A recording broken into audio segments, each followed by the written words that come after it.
देखिए क्लास 9 की एक्सरसाइज 10.4 का क्वेश्चन नंबर फर्स्ट है हमारे पास। क्वेश्चन में हमसे बोला गया है to circles of radii 5 centimetre and 3 centimetre intersect at 2 point and the distance between their centres is 4 centimetre. Find the length of the common code. Question में हमसे बोला गया है कि हमारे पास दो सर्कल्स हैं, उन दोनों सर्कल्स की रेडियस हमें गिवन है। एक जो बड़ा सर्किल है उसकी रेडियस 5 सेंटीमीटर है, जो छोटा सर्किल है उसकी रेडियस कितनी है 3 सेंटीमीटर। तो हमारे पास एक बड़ा सर्किल है और एक छोटा सर्किल है, इसकी जो रेडियस है वो कितनी है 5 सेंटीमीटर। तो मैं यहाँ पर इसकी रेडियस को ले लेता हूँ, ये कितनी है 5 सेंटीमीटर। और जो छोटा वाला सर्किल है उसकी रेडियस कितनी है 3 सेंटीमीटर। तो यहाँ से मैं जो है इसकी रेडियस को दिखा रहा हूँ, ये कितनी है 3 सेंटीमीटर। आगे हमसे बोला गया है and the distance between their centres is 4 centimetre. इन दोनों सर्कल्स के जो सेंटर्स हैं उनके जो बीच की जो डिस्टेंस है वो कितनी है 4 सेंटीमीटर है। कितनी है 4 सेंटीमीटर। ठीक है, अब हमसे बोला गया है find the length of the common code.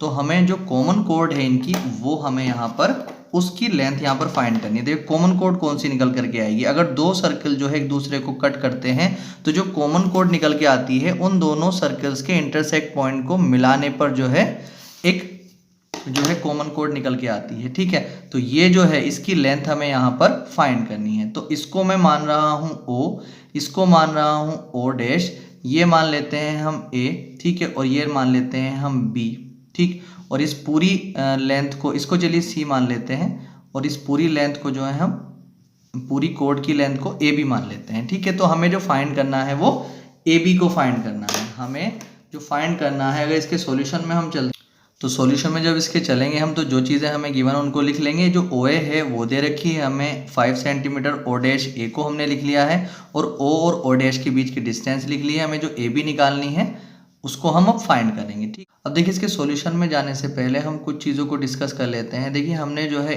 इस चैप्टर 10 के कई सारे क्वेश्चंस में पढ़ा हुआ है कि अगर सर्किल के सेंटर से कोड तक कोई लाइन जाती है, ये तो वो पहली बात तो उस पर परपेंडिकुलर होती है। ठीक है, तो ये क्या है, इस पर परपेंडिकुलर है, तो ये लाइन इस पर परपेंडिकुलर है, तो ये भी इस पर परपेंडिकुलर मानी जाएगी। ठीक है, और वो जो लाइन होती है जो सर्किल के सेंटर से कोड तक जाती है वो उस कोड को दो इक्वल पार्ट में डिवाइड कर देती है। ठीक है, कहने का मतलब जितना पार्ट जो है AC होगा उतना ही क्या होगा BC होगा। तो अगर हम किसी तरीके से AC निकाल लेते हैं तो जो है जितना AC होगा उतना AB होगा, इन दोनों को ऐड कर देंगे, हमारे पास आंसर मिल जाएगा। तो हम जो अब काम करेंगे वो AC को निकालने के लिए करेंगे। अब इस AC को अगर जो है मैं हाइट मान लेता हूँ, यानी कि H मान लेता हूँ, तो ये ट्राइंगल की हाइट भी तो है। ठीक, अब हम क्या करेंगे, अब हम इस पूरे ट्राइंगल में O डैश A में काम करेंगे। ठीक, अब देखिए जब हम इस ट्राइंगल में काम करेंगे तो आपको ये मालूम है किसी भी ट्राइंगल का एरिया हम बड़ी आसानी के साथ निकाल सकते हैं अगर उस ट्राइंगल की तीनों साइड्स की लेंथ हमें मालूम है। दूसरा, अगर हम किसी ट्राइंगल का एरिया निकालना चाहें उसकी हाइट और उसके बेस के बेस पे, तो हम उस तरीके से भी ट्राइंगल का एरिया निकाल सकते हैं। ठीक है, तो अब हम यहाँ पर शुरुआत करेंगे for triangle O dash A।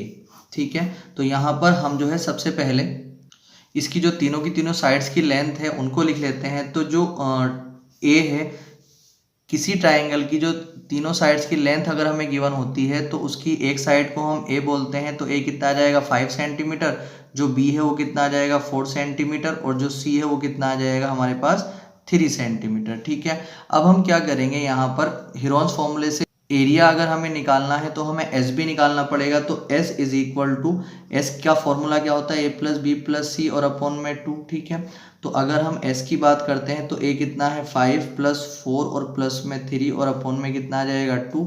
और अगर हम आगे चलते हैं इस क्वेश्चन को लेकर के, तो जो S की वैल्यू हमारे पास आ जाएगी 5 और 3 8 और 4 12, और अपने तो S की वैल्यू जो आ जाएगी हमारे पास वो कितनी आ जाएगी 6 सेंटीमीटर। ठीक है, अब यहाँ पर हमने देखा है कि हमारे पास O डैश का एरिया निकालने के लिए हीरोन्स फॉर्मूले की सहायता से सारी की सारी चीज़ें मौजूद हैं। अब देखिए जब हमारे पास A B और C और S मौजूद है, तो अब अगर मैं O डैश का एरिया जो है हीरोन फॉर्मूले की सहायता से निकालना चाहूँ तो मैं निकाल सकता हूँ। तो अब हम क्या करेंगे, the area of O dash A, the area of O dash A, यानी कि इस पूरे ट्राइंगल का एरिया अगर हम निकालें तो यहाँ पर हम हीरोन फॉर्मूला लगा सकते हैं। हीरोन फॉर्मूला क्या होता है, under root S into S minus A into S minus B और इंटू एस माइनस सी।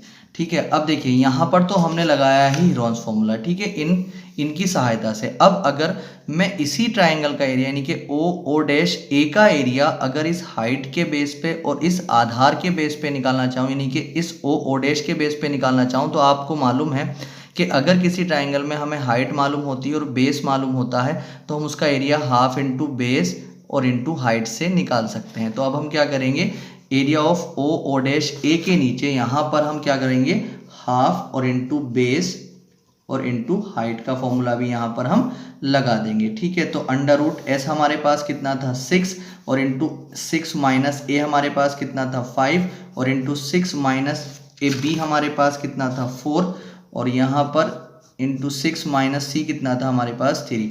अब यहाँ पर हाफ को आप ऐसे ही रखें, जो बेस था हमारे पास, बेस कितना था, बेस था ओ डैश, तो ओ डैश इसका बेस है और हाइट कितनी है हमारे पास ए सी, तो ये ए सी आप ऐसे ही रख लें। अंडर रूट यहाँ पर 6 इंटू 6 में से 5 जाएगा 1, मल्टीप्लाई 6 में से 4 जाएगा 2, मल्टीप्लाई 6 में से 3 जाएगा 3 आ जाएगा। तो हाफ ऐसे ही रखें। ओ डैश की अगर हम वैल्यू देखते हैं तो कितनी है यहाँ पर 4 है, तो 4 और मल्टीप्लाई ए सी हमें यहाँ पर फाइंड करना है। अंडर रूट 6 के फैक्टर करेंगे तो 2 इंटू 3 आ जाएगा। 1 को मल्टीप्लाई से हम हटा सकते हैं क्योंकि मल्टीप्लाई में 1 का कुछ इफेक्ट नहीं पड़ता है, तो 2 से ये कट जाएगा 2 टाइम, तो 2 इंटू कितना आ जाएगा हमारे पास ए सी।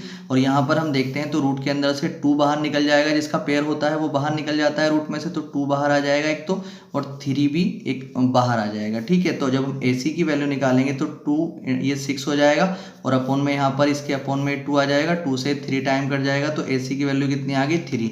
अब जितनी ए सी आ चुकी है उसकी 2 गुनी क्या होगी, उतनी ही जो है बी सी होगी। तो इसलिए अगर हम बात करते हैं ए बी की, जो कि क्या है, जो कि कॉमन कोड है, जो कि क्या है, कॉमन कोड है, उसकी लेंथ अगर हम निकालते हैं तो 2 इंटू अगर ए सी हम कर देते हैं, जितनी ये है उसकी 2 गुनी ये है। ठीक है, तो 2 इंटू कितना कर देते हैं, अगर ए सी कर देते हैं तो हमारे पास हमारी वैल्यू आ जाएगी जो चीज़ हमें चाहिए, 2 इंटू 3 यानी 6 सेंटीमीटर, ये इसका आंसर।